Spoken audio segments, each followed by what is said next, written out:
महालक्ष्मी नमस्तुभ्यं सुरेश्वरी हरिप्रिये नमस्तुभ्यं दयानिधि। ओम नमो भगवते वासुदेवाय। स्वागत है आपका हमारे चैनल पर। आज के इस वीडियो में आप सुनेंगे कार्तिक मास के कृष्ण पक्ष की एकादशी रमा एकादशी व्रत की कथा। कथा शुरू करने से पहले आपसे एक ही आग्रह है कि अगर अभी तक आपने चैनल को सब्सक्राइब नहीं किया है, पहली बार चैनल पर हैं, तो चैनल को सब्सक्राइब करके बेल आइकन पर क्लिक कर लीजिए और कथा पसंद आती है तो लाइक करके शेयर भी कर दीजिए। तो आइए शुरू करते हैं रमा एकादशी व्रत की कथा। युधिष्ठिर ने भगवान श्री कृष्ण से पूछा कि हे जनार्दन, मुझ पर आपका अति स्नेह है, अतः कृपा करके ये बताइए कि कार्तिक की कृष्ण पक्ष में कौन सी एकादशी होती है। तब भगवान श्री कृष्ण बोले, राजन, कार्तिक के कृष्ण पक्ष में रमा नाम की विख्यात और परम कल्याणमयी एकादशी होती है। ये परम उत्तम है और बड़े बड़े पापों को हरने वाली है। तब युधिष्ठिर ने भगवान श्री कृष्ण से पूछा कि प्रभु, रमा एकादशी का व्रत किसने किया, इसके बारे में आप मुझे संपूर्ण कथा सुनाइए।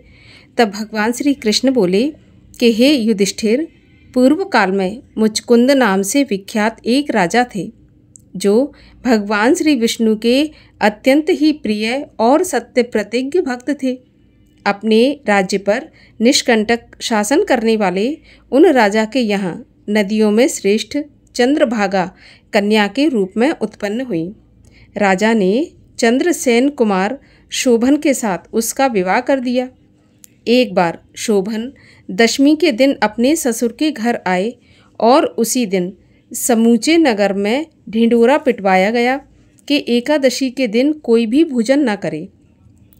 इसे सुनकर शोभन ने अपनी प्यारी पत्नी चंद्रभागा से कहा कि प्रिय, अब मुझे क्या करना चाहिए, इस बात के बारे में मुझे बताओ।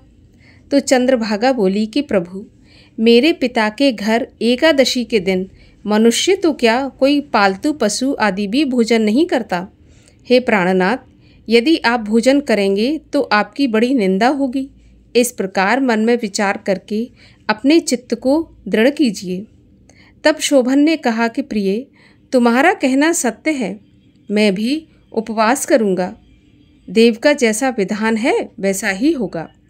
भगवान श्री कृष्ण कहते हैं, इस प्रकार दृढ़ निश्चय करके शोभन ने व्रत के नियम का पालन किया, परंतु सूर्योदय होते होते उनका प्राणांत हो गया। राजा मुचकुंद ने शोभन का राजोचित संस्कार से दाह संस्कार कराया। चंद्रभागा भी पति का पारलौकिक कर्म करके पिता के घर पर ही रहने लगे। हे राजन, उधर शोभन इस व्रत के प्रभाव से मंदराचल के शिखर पर बसे हुए परम रमणीय देवपुर को प्राप्त हुए। वहाँ पर शोभन द्वितीय कुबेर की भांति शोभा पाने लगे। एक बार राजा मुचकुंद के नगरवासी विख्यात ब्राह्मण सोम शर्मा तीर्थ यात्रा के प्रसंग से घूमते हुए मंदराचल पर्वत पर गए। वहाँ उन्हें शोभन दिखाई दिए। राजा के दामाद को पहचानकर वे उनके पास गए। शोभन भी उस समय द्विज श्रेष्ठ सोम शर्मा को आया देखकर शीघ्र ही आसन पर से उठकर खड़े हो गए और उन्हें प्रणाम किया। फिर क्रमशः अपने ससुर राजा मुचकुंद, प्रिय पत्नी चंद्रभागा और समस्त नगर का कुशल क्षेम पूछा। सोम शर्मा ने कहा, राजन, यहाँ सब कुशल है। आश्चर्य है, ऐसा सुंदर और विचित्र नगर तो कहीं किसी ने नहीं देखा होगा। बताओ तो सही, आपको इस नगर की प्राप्ति कैसे हुई। तब शोभन बोले, हे ब्राह्मण, कार्तिक के कृष्ण पक्ष में जो रमा नाम की एकादशी होती है, उसी का व्रत करने से मुझे ऐसे नगर की प्राप्ति हुई है। हे ब्राह्मण, मैंने श्रद्धाहीन होकर इस उत्तम व्रत का अनुष्ठान किया था, इसलिए मैं ऐसा मानता हूँ कि ये नगर स्थायी नहीं है। आप मुचकुंद की सुंदरी कन्या चंद्रभागा से ये सारी बात बताना। शोभन की बात सुनकर ब्राह्मण मुचकुंद नगर में गए और वहाँ चंद्रभागा के सामने उन्होंने सारा वृत्तांत कह सुनाया। सोम शर्मा बोले, हे शुभे, मैंने तुम्हारे पति को प्रत्यक्ष देखा है। इंद्रपुरी के समान उनके दुर्दुष नगर का भी अवलोकन किया, किंतु वह नगर अस्थिर है, तुम उसको स्थिर बनाओ। तब चंद्रभागा बोली, हे ब्राह्मण, मेरे मन में पति के दर्शन की लालसा लगी हुई है, आप मुझे वहाँ ले चलिए, मैं अपने व्रत के पुण्य से उस नगर को स्थिर बना दूंगी। तब भगवान श्री कृष्ण कहते हैं कि राजन, चंद्रभागा की बात सुनकर सोम शर्मा उसे साथ लेकर मंदराचल पर्वत के निकट वामदेव मुनि के आश्रम पर गए। वहाँ पर ऋषि के मंत्र की शक्ति तथा एकादशी सेवन के प्रभाव से चंद्रभागा का शरीर दिव्य हो गया और उसने दिव्य गति प्राप्त कर ली। इसके बाद वह पति के पास गई। अपनी प्रिय पत्नी को आया हुआ देखकर शोभन को बड़ी प्रसन्नता हुई। उन्होंने उसे बुलाकर अपने वाम भाग में सिंहासन पर बिठाया। उसके बाद चंद्रभागा ने अपने प्रियतम से ये प्रिय वचन कहा कि हे नाथ, मैं आपसे हित की बात कहती हूँ, सो सुनिए। जब मैं 8 वर्ष से अधिक उम्र की हो गई, तब से लेकर आज तक मेरे द्वारा किए हुए एकादशी व्रत से जो पुण्य संचित हुआ है, उसके प्रभाव से यह नगर कल्प के अंत तक स्थिर रहेगा और सभी प्रकार के मनोवांछित वैभव से समृद्धशाली रहेगा। हे राजन, इस प्रकार रमा व्रत के प्रभाव से चंद्रभागा दिव्य भोग, दिव्य रूप और दिव्य आभरणों से विभूषित हो अपने पति के साथ मंदराचल के शिखर पर विहार करती है। हे राजन, मैंने तुम्हारे समक्ष रमा नामक एकादशी का वर्णन किया। ये चिंतामणि तथा कामधेनु के समान सभी मनोकामनाओं को पूर्ण करने वाली है। इसीलिए हे राजन, सभी मनुष्यों को रमा एकादशी व्रत का पालन अवश्य करना चाहिए। इससे सभी पापों का नाश होता है और लक्ष्मी की प्राप्ति होती है। बोलिए माता लक्ष्मी की जय, रमा एकादशी की जय, भगवान श्री हरि विष्णु की जय। और आइए अब करते हैं एकादशी माता की आरती। ओम जय एकादशी माता मैया, जय एकादशी माता, विष्णु पूजा व्रत धारण कर शक्ति मुक्ति पाता।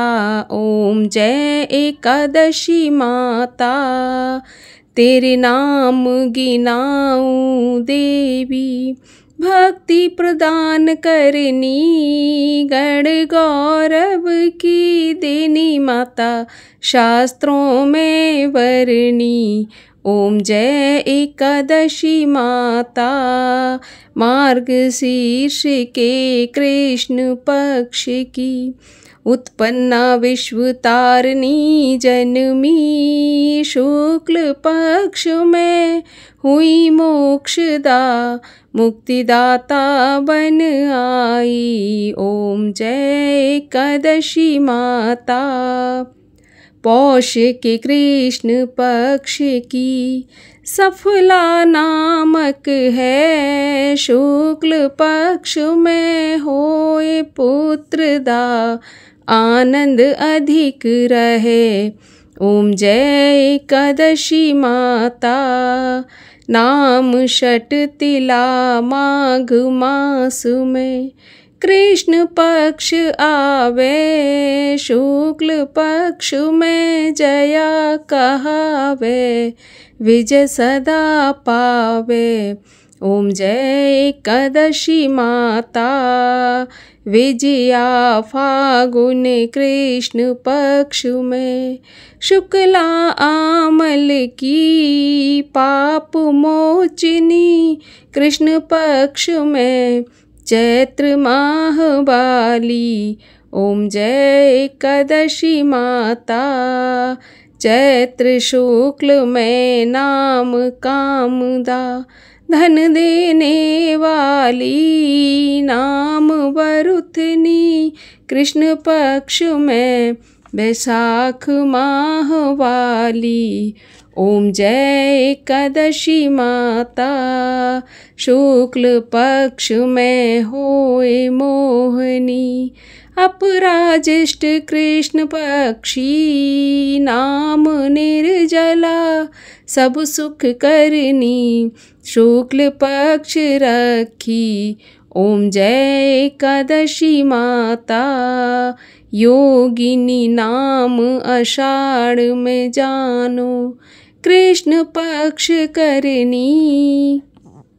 देवशैनी नाम कहायो, शुक्ल पक्ष धरनी। ओम जय एकादशी माता, कामिका सावन मास में आवे, कृष्ण पक्ष कहिए, श्रावण शुक्ला होय पुत्रदा, आनंद से रहिए। ओम जय एकादशी माता, अजा भाद्रपद कृष्ण पक्ष की, परिवर्तनी शुक्ला इंद्राश्विन कृष्ण पक्ष में, व्रत से भव सागर निकला। ओम जय एकादशी माता, पापांकुशा है शुक्ल पक्ष में, पाप हरन हारी, रमा मास कार्तिक में आवे, सुखदायक भारी। ओम जय एकादशी माता, देवोत्थानी शुक्ल पक्ष की, दुख नाशक मैया लौंद मास की, करूँ मैं विनती पार करो नैया। ओम जय एकादशी माता, शुक्ल लौंद में होए पद्मिनी, दुख दारिद्र हरनी, परमा कृष्ण पक्ष में, होती जन मंगल करनी।